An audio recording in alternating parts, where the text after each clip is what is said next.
Light गेला. मला झोप येत नाही रात्रीची. पाऊस पडला का भीती वाटते की बाबा काय होईल काय नाही.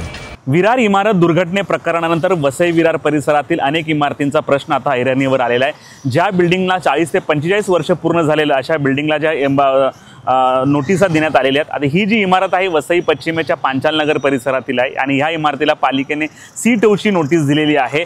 बाकी इमारतींना जे आहे की त्यांना स्ट्रक्चर ऑडिट करण्याची विनंती करण्यात आलेली आहे. आता ह्या बिल्डिंगला जरी C2ची नोटीस आली असली तरी ह्या बिल्डिंगचा जर तुम्ही अवस्था पाहिली तर संपूर्णपणे खराब झालेली आहे. अनेक पिलरला तडे गेलेले आहेत आणि हा जो तुम्ही स्लॅब बघताय हा स्लॅब घरातून स्लॅब खाली कोसळला होता. स्लॅबचा काही भाग कोसळला आणि सुदैवाने ज्यावेळी हा स्लॅबचा काही भाग सिमेंटचा कोसळला त्यावेळी खाली कोणी नव्हतं, अन्यथा मोठी दुर्घटना झाली असती.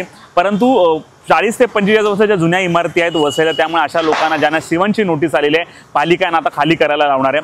पांचालनगरच्या इमारतीला जर भविष्यात काही दुर्घटना झाली त्याला जबाबदार कोण असा सवाल आता उपस्थित झालेला आहे. आणि ह्या इमारतीतले लोक इतके धास्तावलेले आहेत की रात्री जेवताना किंवा झोपताना कधी काही बिल्डिंग पडेल असं त्यांना भास होत असतो. कारण विरारची दुर्घटना जी पाहिली 17 लोकांचा जीव गेला, नाहक जीव गेला, त्यात आपण देखील जीव जाऊ नये असं इकडच्या सभासदांचं म्हणणं आहे.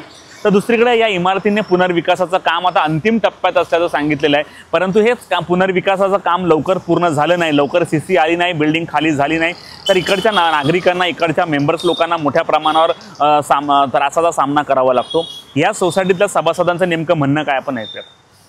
त्या जमिनीच्या पाण्यानं पाणी येतं वरती, म्हणजे आता खालचं फाउंडेशन पण गेलेलं आहे आणि एखाद्या हादसा झाला तर कमी 50-100 लोक मरतील या बिल्डिंगमध्ये आणि ती पूर्णपणे जबाबदारी फक्त सोसायटी त्या कमिटी मेंबरचीच असतात. आम्हाला झोप येत नाही रात्रीची. पाऊस पडला का भीती वाटते की बाबा काय होईल काय नाही.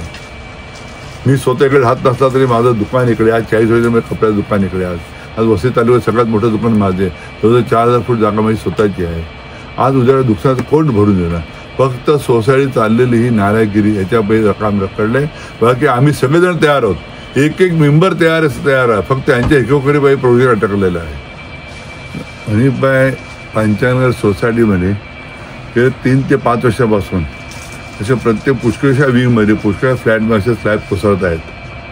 म्हणून 3 वर्षापूर्वी सगळ्या मेंबरने एक मिटिंग घेऊन सोसायटी रिडेव्हलपमेंट करण्यासाठी प्रेशर केलं सोसायटीवरती.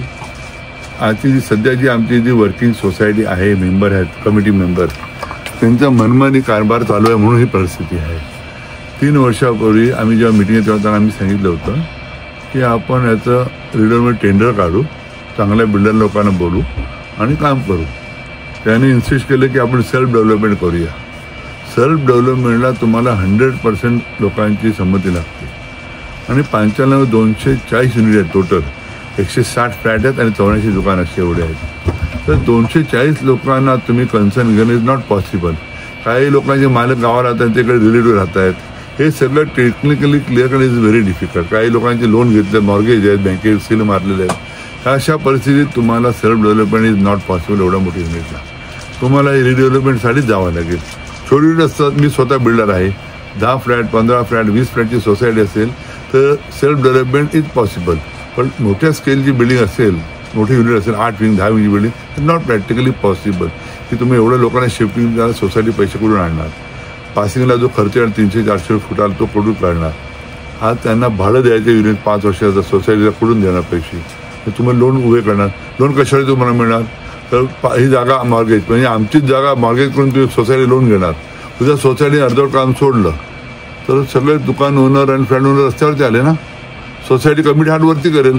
ती आम्हाला लिहून देतात का. त्यांना मी प्रश्न विचारला होता की तुम्ही लिहून देतात का. तुम्ही सेल्फ डेव्हलपमेंट चालू केल्यावरती काम थांबलं तर आमचं होणारं नुकसान तर तुम्ही भरून द्यायचं. तुम्ही तयार आहात का त्याची गॅरंटी देतात. कोणी तयार नाही झाले. ह्याचा अर्थ त्यांना पण माहिती आहे की आपल्याकडून शक्य नाही.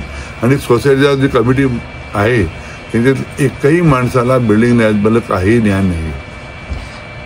जसं त्यांना त्याच्यात मी सजेशन त्यांना असं दिलं होतं की तुम्ही तुमच्या कमिटीचे 5 मेंबर घ्या आणि आमच्यासारखे जे बिल्डर आहेत तिकडे, जसं रामरेम बिल्डरचा मुलगा बिल्डर आहे, नकुलन एक बिल्डर आहेत, मी स्वतः बिल्डर आहे, असे 5 मेंबर आमचे एक्सपिरियन्सवाले घ्या. एक रॉयल इस्टेटवाले होते दिनेश भाई, त्यांना बिल्डिंगचा अनुभव आहे.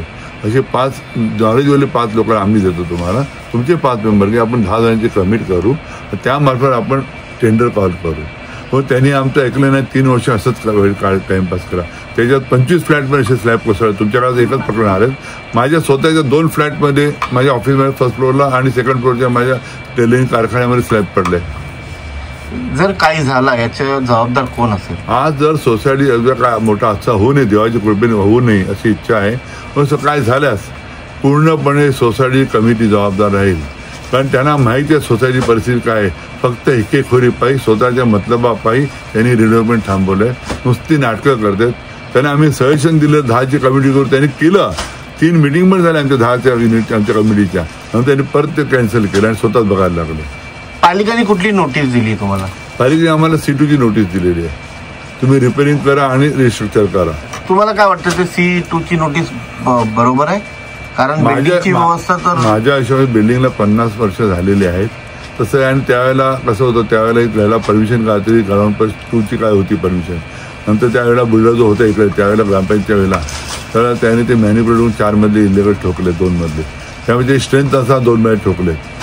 त्यामध्ये बिल्डिंग लाईफ असं गेलेलं आहे. मी स्वतः बिल्डर म्हणून सांगतो. त्याचे कॉलम फुटिंगचे कॉलममध्ये आजच्या अख्ख्या पाण्यात जमिनीच्या पाण्यानं पाणी येतं वरती. म्हणजे याचं खालचं फाउंडेशन पण गेलेलं आहे. आणि एखाद्या हादसा झाला तर कमी 50-100 लोक मरतील या बिल्डिंगमध्ये. आणि ती पूर्णपणे जबाबदारी फक्त सोसायटी या कमिटी मेंबरचीच असतात. पंचाल नगर F16 हम लोग 4th फ्लोर पे रहते हैं और वहाँ पे हम लोग खाना खाने के लिए बैठे थे कि अचानक से पूरा छती नीचे गिर गया. बट हम लोग बच गए, हम लोग को कुछ नहीं हुआ. बट हम लोग अभी सोसाइटी में बात करने वाले हैं कि मतलब अगर बनाना है तो इसको अच्छे से बनाओ या नहीं तो फिर हम लोग खाली कर देंगे रूम. ऐसा है. अब देखते हैं क्या बोलते हैं सिक्योरिटी गार्ड वाले या फिर सोसाइटी मेंबर, और उसके बाद जाकर फिर मैं बात करता हूँ. ओके. ये बिल्डिंग में हर यही प्रॉब्लम है क्या? हाँ, ये बिल्डिंग में पूरा यही प्रॉब्लम है. बट नीचे में भी गिरा और हम लोग के बगल में भी एक रूम है, उसमें भी पूरा छती नीचे गिर गया. बट हम लोगों ने उनको बताया था तो बट कुछ रिस्पांस नहीं दिया. बट अभी हम लोग फिर से बात करेंगे, देखते हैं क्या बात करते हैं. उसके बाद जाकर लगता है कि विरार का घटने के बाद, अरे वो जब मैंने वो वीडियो देखा विरार में जो ऐसा घटना हुआ था तो बहुत डर लग रहा है. अभी हम लोग सोते भी नहीं है रात को कि मतलब क्या पता कब गिर जाए नहीं गिर जाए. ऐसा इतना डर लगता है ना, क्या बताएं आपको. बट हम लोग ने बात किया है, अभी देखते हैं क्या बोलते हैं.